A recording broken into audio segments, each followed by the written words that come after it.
As Jen mentioned at the end of the last hour, it's smelling good in here. That's because we're working on some crab cakes. We're going to tell you all about the Reserve in Fairhope as well. Plus, we'll be speaking to a talented young gymnast about to represent the U.S. at the World Championship.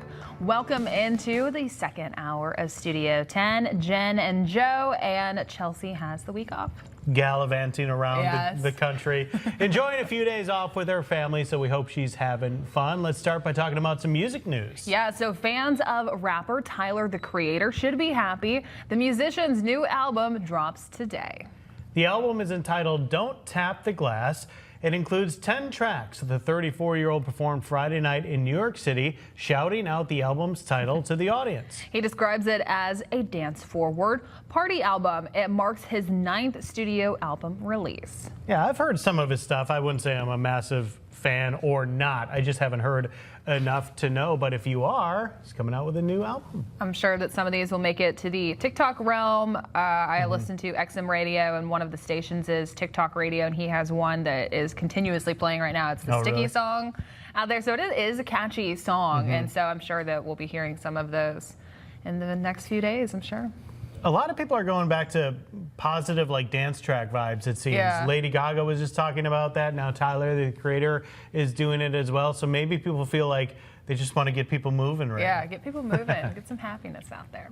Well, a famous movie prop that haunted the lead character in the movie Citizen Kane has sold at auction for a stunning figure. It's the snow sled famously known as Rosebud from the 1941 film, the big reveal in that classic movie. It sold at auction last Wednesday for a staggering $14.75 million. The sled was sold by Heritage Auctions in Dallas. The sled is one of only 3 known Rosebud props to survive. The pine wood prop shows wear and tear, but still has its original paint. Citizen Kane is often cited by movie analysts as the greatest film ever made. Yeah, so all of these items are so cool. I just wonder if you're an individual buyer. I mean, you obviously put up a display or something, but I feel like this would more go toward like museums or something like that. Yeah. Which sometimes they buy it and donate it to those. I have never seen the film, so I don't really know much about it, but. Old black and white, if you want to go back and check it out. I feel like I have to, especially after they say that it might be the best film ever made. So. Yeah, it's AFI, the American Film Institute's list of the top 100 films. It's either 1 or 2, I think, up there at the top. So a lot of people cite it as one of the best. I have to check it out. I mean, it's different in the 40. Like, it's the pacing is slower and stuff, but it may still be the middle of summer. But Starbucks, says it's almost that time. Pumpkin spice latte season. Starbucks has just revealed the date when its PSL will make its big return. So mark your calendars. Forget this, August 26th. Pumpkin spice is a marker of the fall. Data from Nielsen finds that Americans spend more than $500 million on pumpkin spice products each year. So we talked before, we mentioned last hour, I'm from Wisconsin, you're from Kansas City, more Midwest. But it's kind of especially hard for me to feel the changing of the seasons when it's still so dang hot outside. Like, it doesn't feel like fall at all when you step outside and it's 99 degrees, you know what I mean? Yes, because I experienced this last year. My mom and I went on vacation to the Northeast. So we went to Maine, we went to Boston, we went to Rhode Island areas, and I found a Starbucks. I walked around. It was cool. I think it was October. They had all the pumpkins out. I got a pumpkin spice, the chai latte, which is good, and it was just cold and it felt nice. Leaves are changing colors. And then I came back here, and it was hot. It was so hot. So I don't know. It's just. I agree with you. I agree with you. But then again, we have our beaches and all that kind of stuff, so there's a trade-off there. Pastries taking the shape of fruits have been blowing up online, and now they've made it to the Gulf Coast. French Kiss Pastries, a bakery in Ocean Springs, Mississippi, is selling the unique desserts. They say that the pastries look like fruit and even mimic the taste. And with several flavors, there's something to satisfy everyone's sweet tooth. Molded sweets are nothing new. Now they're just taking on different shapes. I'll have to keep that in mind. I love Ocean Springs. This is a little small town there. There's so many cute little shops and restaurants and all that, and maybe that's one to put on the list. It's a great place to walk around. Look at the raspberry there. I know that my daughter would absolutely love this. So. Cool stuff. Might have to make a trip there soon. And so in case you're going to be making a trip heading into today, you might want to go ahead and blast that AC because it is hot and it is toasty out there. The reason being was that we have a ridge of high pressure. You can start to see the clockwise rotation that's taking place. It's just situated over the Gulf waters, but it's really influencing Texas, Louisiana, Arkansas, Mississippi, Alabama, Georgia, Florida, even closer towards the Carolinas just a bit. So it's really influencing a big bulk portion there of the southeast. And so we're going to be feeling some of those impacts heading into the rest of today and heading into tomorrow. What this is doing for our forecast is really making it turn hot and toasty out there. Some offshore showers just on the south side there of the Florida Panhandle. Everywhere else is quiet, but we do have a heat advisory in effect. What this means is that it's going to continue to turn hot and toasty. We really haven't seen many of these so far for the season because our local National Weather Service has a very specific criteria. It's hot and it's steamy every single day. So if it was just once we get closer towards the triple digits, we'd have these every single day. So it's once we start to see those heat indices getting above 108, that's when they tend to issue these. So that's exactly what we're seeing for the areas highlighted. Even if you're left outside of it, it's still going to be hot today. Take breaks, stay hydrated, enjoy the AC. Live view outside from our Navigator Credit Union camera at the Battleship. Blue sunny skies out there, 90 degrees, but feeling like 106. It's 10:06 to begin for this morning. It is hot, it is toasty, and temperatures all across our area right now just resting in the mid to upper 80s, lower 90s closer towards the Florida side, but the heat indices out there only continuing to feel hot and toasty. Already seeing so many of those triple digits. Again, take breaks, stay hydrated heading into the rest of today. I'll have more details on your forecast and what I'm tracking for the days ahead. That's coming up in just a little bit. Thank you, Joe. And coming up, we have a great interview for you. He is a prodigy on the trampoline, and he's headed to Spain for the World Championships. We're going to have that in a live studio interview coming up next after the break. Welcome back into Studio 10. He's a phenom on the double mini trampoline and a world championship gymnast and just 16 years old. We are welcoming Wes Fowler, who is set to compete in the 2025 Trampoline Gymnastics World Championships. Wes, thank you so much for joining us this morning. Thank you guys for having me. And so just starting off first, just tell us a little bit about you, your beginning here, where you're located here on the Gulf Coast. Okay, well, originally I was born in Wisconsin. That's where I started doing my gymnastics career with my parents, who have owned my gym my entire life. But I originally did the normal gymnastics like vault, bars, uneven bars for the girls, beam. I've done all of that. But there was one year where the regional championships for trampoline and tumbling were in my hometown. So we thought it would be interesting to try it out. And ever since then, we loved it, started training it, and now I do both trampoline gymnastics, double mini tumbling, and regular gymnastics alongside each other. So doing just a little bit of it all, and you can see on your screen right here just what some of that looks like. It is fantastic. And so you originally were from Wisconsin, but your family, they moved here, and now you're located in Florida? Yes, I live in Gulf Breeze, Florida. We have a gym in Gulf Breeze, and we also have a gym in Pensacola. If you wanted to look it up, it's Panhandle Perfection Gymnastics. It's a very great building. We have a lot of lovely people there, a lot of good talent, and such a fun place to be. Well, we're happy that you are joining us here on the Gulf Coast now. Been here since he was 9 years old, and now also his family is just leaving a part of that legacy as well. But also focusing too, how are you feeling about the championships that are coming up? They're in Spain, right? Yeah. I'm super excited about this. I did get to travel 2 years ago and 3 years ago to Barcelona. Sorry, not Barcelona, but Bulgaria and England, where I just competed against people my age, so 13 and 14-year-olds and then 15 and 16-year-olds.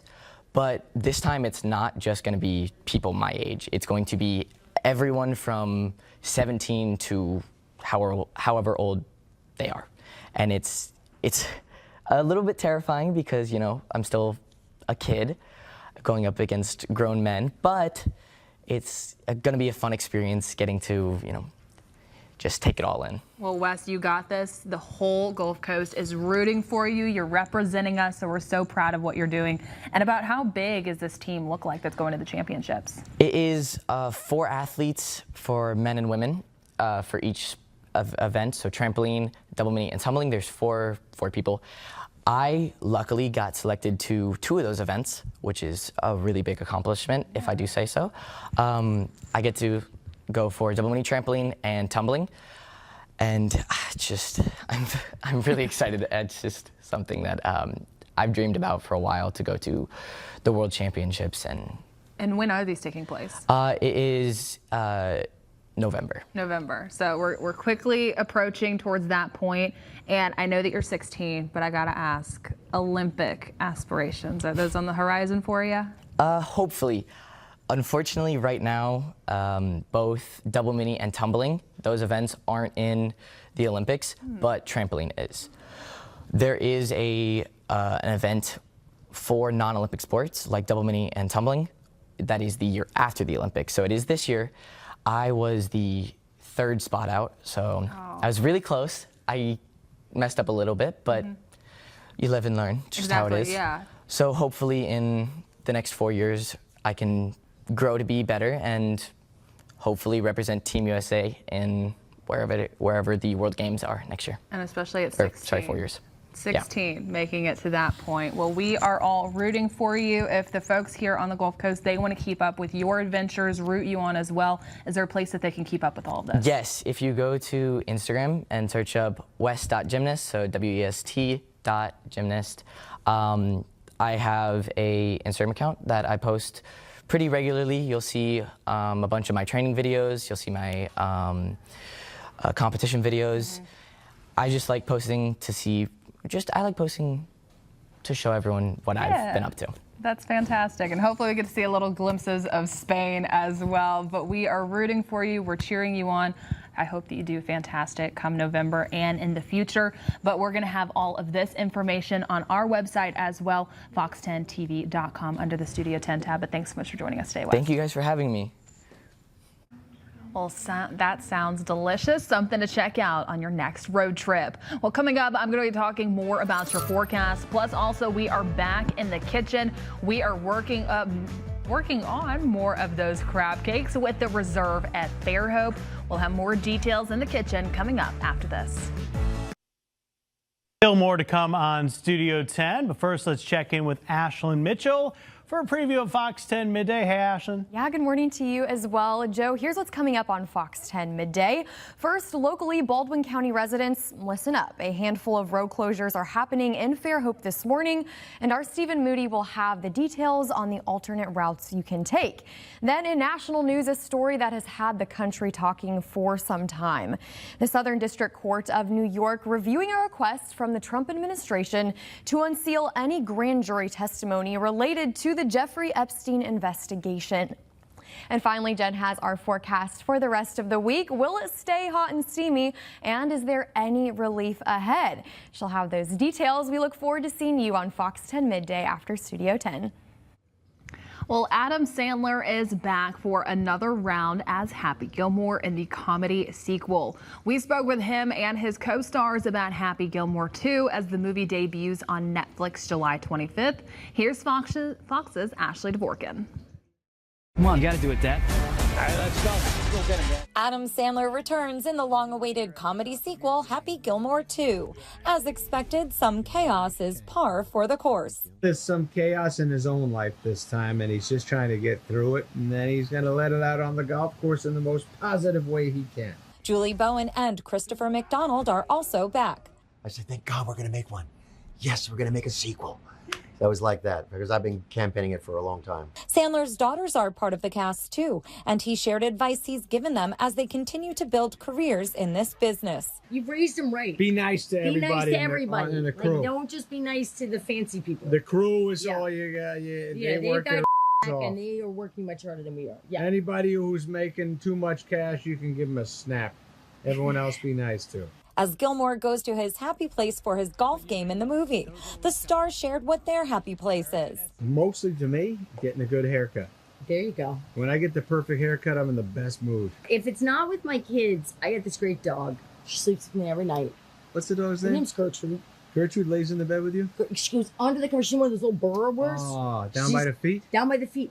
And I gotta say, when my kids stop being little snugglies, I got Gertrude. Stole my life from me. My happy place is family also, which I think that's Gilmore's happy place, because that's what it's all about. I think that kind of thing is you can never let it go. Then that's the most important things in your life. So, but sitting here is pretty close second. Look how beautiful this is. Remember the happy place I went to?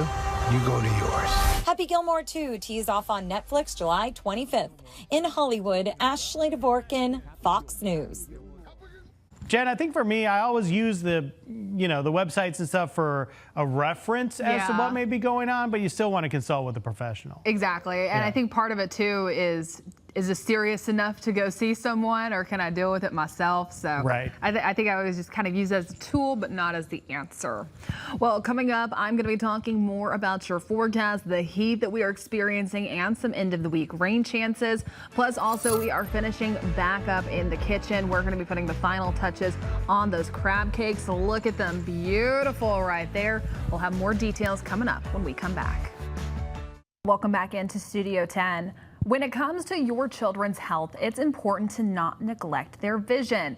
Here to chat with us about taking care of your kids' eye health is Aaron Lukengay, OD. Thank you so much for joining us this morning. Thank you.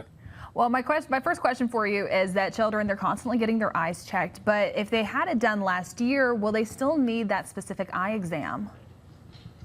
Oh, absolutely. With the increased screen time that kids are facing today, their eyes may well have deteriorated a little bit more. And before they get back to school, it's a good time to get their eyes examined, because studies show that up-to-date prescriptions and glasses or contacts really helps improve their math and reading scores. Aaron, you mentioned the digital at the beginning there, and between kids in school and even adults on the job, what can we do to help prevent that digital eye strain? Well, first thing is get your annual eye examination. Talk to your doctor about it and find out what your unique needs might be. But in addition to that, having the proper correction for your vision is really beneficial. We've got excellent contact lens options with the Precision family now that help with comfort and clarity. And then in addition to that, taking frequent breaks is really key to not wearing your eyes out all day long staring at a screen. And for anyone out there that their kids is kind of going through this little point of between eye vision, noting that they might need something, or going between glasses, how can you tell when their children are ready for contact lenses? That's a great question. There is no magic age when contact lenses should begin. It's probably younger than most people think, but the most important part is to discuss it with your child. Find out what their wants and their needs are. Pay attention to their hobbies, the sports that they're in, and the other extracurricular activities. If they're having to remove their glasses multiple times to perform what they're doing, think about like drama club and having to do costume changes. If they're removing their glasses continuously or not wearing them at all, then that's a good time to start thinking about contact lenses. And in addition to that, just paying attention to what their social structure is and what their confidence level is. It might be a good time to start thinking about a way to correct their vision other than having to wear a pair of glasses that might make them feel self-conscious. And when they do finally think that it's time for them to transition into the contacts phase, is there different options that they should be thinking about? Oh yeah, there's some great options. In fact, parents need to not think that contact lenses are like what they were used to when they were kids. Technology has improved dramatically, and in no area has it improved more than in the Precision family of contact lenses that I prescribe in my practice. My number one lens that I prescribe for patients is called the Precision One. It's a single-use, daily disposable contact lens that's head and shoulders above the others, in my opinion, because it offers incredible comfort all the way through the end of the day. It's very precise in its vision. It's easy to handle, to put in and take out. It was designed specifically for school-age kids. And it's pretty easy on the budget as well. Now, for a few patients, daily disposable contact lenses is not the best choice. And so for that, we have the Precision 7 contact lens, which is a 7-day reusable contact lens, and it offers excellent vision. It gives you great comfort, even after 16 hours of wear every day for 7 days. And it's easy to remember the wear schedule. You just pick your day, you take it out on that day and replace it with a new one the next day. These are healthy options that are far better than what we've had in the past.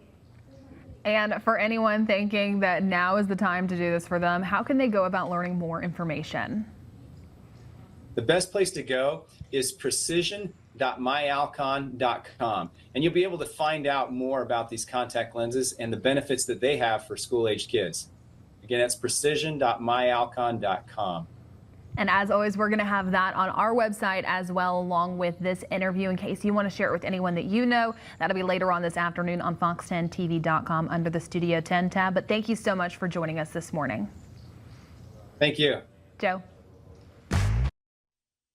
Shark Week is back, and among the new specials is one that aims to teach how to survive the rare occurrence of being bitten by a shark. The show is from an actual shark attack survivor. Rick Damigella reports.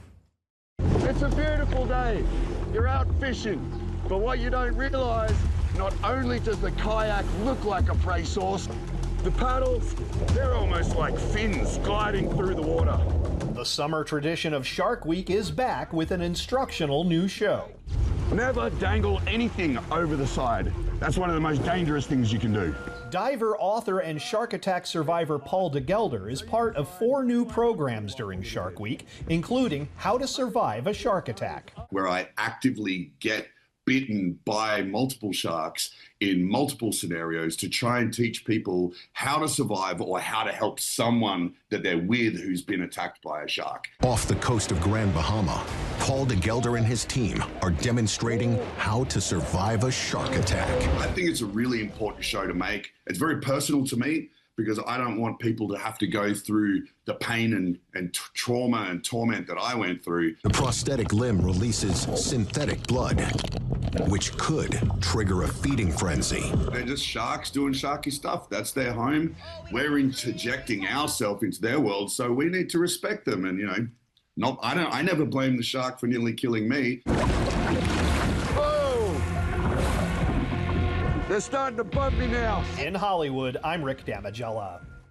I like that dude. I know. The sharks doing the shocky Shocky stuff. So funny. Yeah, you know, that's what I've heard too.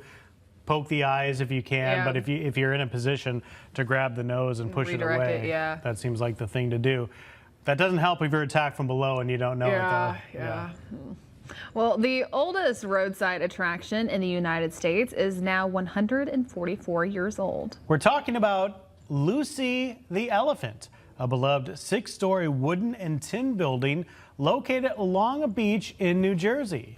Lucy the Elephant was built in 1881. Through the years, it once served as a tavern and then a summer home to a British doctor and his family. Lucy underwent a decades-long restoration in the 70s and became an official historic landmark in 1976. To celebrate her 144 years, organizers over the weekend threw a birthday party full of food, rides, and games. This is the first I'm hearing of Lucy. Same. Yeah. I'm not, to be able to live in that. Oh yeah, there's the windows. Huh, I live in an elephant.